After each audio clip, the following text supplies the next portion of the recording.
Welcome to all. இன்னைக்கு நம்ம பார்க்க போறது வந்து ரயில்வே மண்டலங்களும் அதோடைய தலைநகரங்களும் நம்ம பார்க்க போறோம். ரயில்வே மண்டலங்கள் மற்றும் அதோடைய தலைநகரங்கள் அதான் நம்ம இன்னைக்கு பார்க்க போறோம். இப்ப பாருங்க, ஃபர்ஸ்ட் வந்து வடக்கு மண்டலம் டெல்லின்னு கொடுத்துருக்காங்களா. நம்மளோட இந்தியா மேப் வந்து இந்த மாதிரி நம்மளா எடுத்துக்க போறோம். இந்த மாதிரி இருக்கும். நம்மளா எடுத்துக்கிட்டு இது வந்து வடக்கு, இது வந்து தெற்கு, இது கிழக்கு, இது மேற்கு, இது வந்து வடகிழக்கு, இது தென்கிழக்கு, இது தென்மேற்கு, வடமேற்கு அப்படின்னு சொல்லி நம்ம பிரிச்சுக்கிறோம். பிரிச்சுக்கிட்டதுக்கு அப்புறம் இப்ப என்ன பண்ணலாம்னா, வடக்கு மண்டலம் டெல்லின்னு கொடுத்துருக்காங்களா. அப்ப வடக்கு மண்டலம் டெல்லினா இதுதான் வடக்கு மண்டலம். இங்க வந்து டெல்லி வரும். அதுக்கடுத்து வடகிழக்கு மண்டலம் கோரக்பூர் சொல்லி கொடுத்துருக்காங்களா. வடகிழக்கு மண்டலம் கோரக்பூர்னா இதுதான் நம்மளுடைய வடகிழக்கு மண்டலம். இங்க வந்து நம்மளுடைய கோரக்பூர் இருக்கிற மாதிரி வச்சுக்கலாம். மேப் போட்டு படிச்சீங்கன்னா கொஞ்சம் ஈஸியா இருக்கும். அதுக்காக தான் மேப் போடுறோம். அதுக்கடுத்து பாருங்க, வடகிழக்கு எல்லையோர மண்டலம் கவுஹாத்தின்னு சொல்லி கொடுத்துருக்காங்க. வடகிழக்கு எல்லையோர மண்டலம் அப்படின்னு சொல்லி கொடுத்துட்டாங்கன்னா இதுதான் நம்மளுடைய வடகிழக்கு. இதோட இந்த எல்லையோர பகுதிகள்ல இருக்கக்கூடியது, அதாவது இந்த கடல் தாண்டி எல்லையோர பகுதிகள் சொல்லுவாங்க இல்லையா, இதுதான் வந்து வடகிழக்கு எல்லையோர மண்டலம் அப்படி சொல்லக்கூடியது. இது வந்து கவுஹாத்தி. வடகிழக்கு எல்லையோர மண்டலம் வந்து கவுஹாத்தி அப்படின்னு சொல்லக்கூடிய இடம் தான்.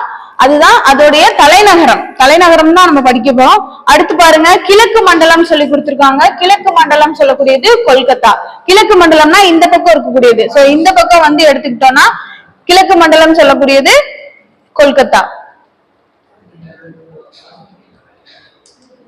கிழக்கு மண்டலம் கொல்கத்தா.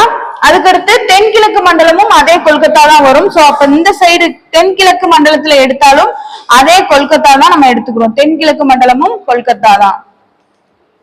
அதுக்கடுத்து பாருங்க, இங்க என்ன கொடுத்திருக்காங்கன்னா தெற்கு மத்திய மண்டலம் சொல்லியிருக்காங்க செகந்திராபாத். தெற்கு மத்திய மண்டலம்னா இதுதான் நம்மளுடைய தெற்கு.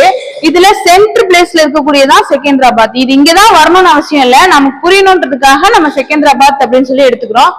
அடுத்து தெற்கு மத்திய மண்டலம் வந்து செகந்திராபாத். தெற்கு மண்டலம் எடுத்துக்கிட்டோம்னா கீழே இருக்கக்கூடிய நம்மளுடைய சென்னை, அதுதான் தெற்கு மண்டலம்.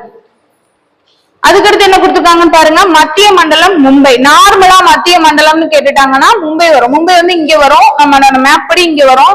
ஆனா மத்திய மண்டலம்னு கேட்டாங்கன்னா நம்மளுடைய மும்பை தான் நம்ம எடுத்துப்போம். மத்திய மண்டலம் அப்படின்னு சொல்லக்கூடியது மும்பை அப்படின்னு எடுத்துக்கிறோம். அதுக்கடுத்து என்ன கொடுத்துருக்காங்க அப்படின்னா மேற்கு மண்டலமும் மும்பை தான். மேற்கு மண்டலம்னு எடுத்துக்கிட்டாலும் இந்த பக்கமும் மும்பை தான் இருக்கும். சோ அதனால நம்மளோட மேற்கு மண்டலமும் நம்ம வந்து என்ன எடுத்துக்கிறோம் அப்படின்னா மும்பை தான் அப்படின்னு சொல்லி மேற்கு மண்டலத்துடைய தலைநகரமும் மும்பை தான். அதுக்கடுத்து பாருங்க, தென்மேற்கு மண்டலம் ஹூப்ளி. தென்மேற்கு மண்டலம்னா இந்த பக்கம் இருக்கக்கூடியது. இதுதான் நம்ம வந்து என்னன்னு எடுத்துக்கிறோம் அப்படின்னா ஹூப்ளின்னு எடுத்துக்கிறோம். அதாவது தென்மேற்கு மண்டலத்துடைய தலைநகரம் வந்து ஹூப்ளி. அதுக்கடுத்து பாருங்க, வடமேற்கு மண்டலம் ஜபல்பூர். வடமேற்கு மண்டலம் சொல்லக்கூடியது இதுதான். இது வந்து ஜபல்பூர் அப்படின்னு சொல்லி எடுத்துக்கிறோம். வடமேற்கு மண்டலத்தின் தலைநகரம் ஜபல்பூர். அடுத்து வடக்கு மத்திய மண்டலம் அப்படின்னு சொல்லக்கூடியது அலகாபாத். இதுதான் வடக்கு. மத்திய மண்டலம்னா இந்த சென்ட்ரல் பிளேஸ்ல எடுத்துக்கலாம். இது வந்து அலகாபாத். வடக்கு மத்திய மண்டலத்துடைய தலைநகரம் அலகாபாத். அதுக்கடுத்து தென்கிழக்கு மத்திய மண்டலத்துடைய தலைநகரம் பிலாஸ்பூர் அப்படின்னு சொல்லக்கூடியது. தென்கிழக்குனா இதுதான், இதோடைய மத்திய மண்டலம் சொல்லியிருக்காங்க. சோ இப்போ பிலாஸ்பூர் அப்படி எடுத்துக்கிறோம். தென்கிழக்கு மத்திய மண்டலத்துடைய தலைநகரம் பிலாஸ்பூர். அதுக்கடுத்து பாருங்க, கிழக்கு கடற்கரையோர மண்டலம் புவனேஸ்வர். கிழக்கு கடற்கரையோரம்னா இந்த கடற்கரையோரத்துல இருக்கக்கூடியது, அதுதான் கிழக்கு கடற்கரையோரம் சொல்லக்கூடியது. இங்க வந்து புவனேஸ்வர் அப்படின்னு சொல்லக்கூடியது இருக்கு. அதுக்கடுத்து பாருங்க, கிழக்கு மத்திய மண்டலம் ஹஜிப்பூர். கிழக்கு மத்திய மண்டலம்னா இதுதான் கிழக்கு பகுதி. இதுல சென்ட்ரல் பிளேஸ்ல இருக்கக்கூடியது ஹஜிப்பூர், அதாவது தலைநகரம். கிழக்கு மத்திய மண்டலத்துடைய தலைநகரம் ஹஜிப்பூர். கொங்கன் ரயில்வேன்னு சொல்லக்கூடியது நவி மும்பை. அதனால நமக்கு மும்பை இருக்கிற இடத்த வந்து நம்ம நவி மும்பை, அதாவது கொங்கன் ரயில்வே அப்படின்னு சொல்லி எடுத்துக்கிறோம். இதைத்தான் நம்ம வந்து கொங்கன் ரயில்வே அப்படின்னு சொல்லி எடுத்துக்கிறோம். அதுக்கடுத்து தெற்கு கடற்கரையோர மண்டலம் விசாகப்பட்டினம். இதுதான் தெற்கு பிளேஸ். இங்க இருக்கக்கூடிய கடற்கரையோர மண்டலத்துலதான் நமக்கு விசாகப்பட்டினம் அப்படின்றத நம்ம குறிச்சுக்கிறோம். தெற்கு கடற்கரையோர மண்டலம் விசாகப்பட்டினம். இப்ப மேப்பை மட்டும் பாருங்க. மேப் மட்டும் பார்த்தே நம்ம வந்து ரயில்வே மண்டலங்களை இது பண்ணிக்கலாம். வடக்கு ரயில்வே மண்டலம் டெல்லி, வடக்கு மத்திய ரயில்வே மண்டலம் அலகாபாத், அதுக்கடுத்து வடகிழக்கு ரயில்வே மண்டலம்னா கோரக்பூர், வடகிழக்கு எல்லையோர மண்டலங்கள் சொன்னாக்கா கவுஹாத்தி, அடுத்து மத்திய மண்டலம்னா மும்பை, கிழக்கு மத்திய மண்டலம்னா ஹஜிப்பூர், கிழக்கு மண்டலம் கூடியது கொல்கத்தா, கிழக்கு கடற்கரையோர மண்டலம்னா புவனேஸ்வர்.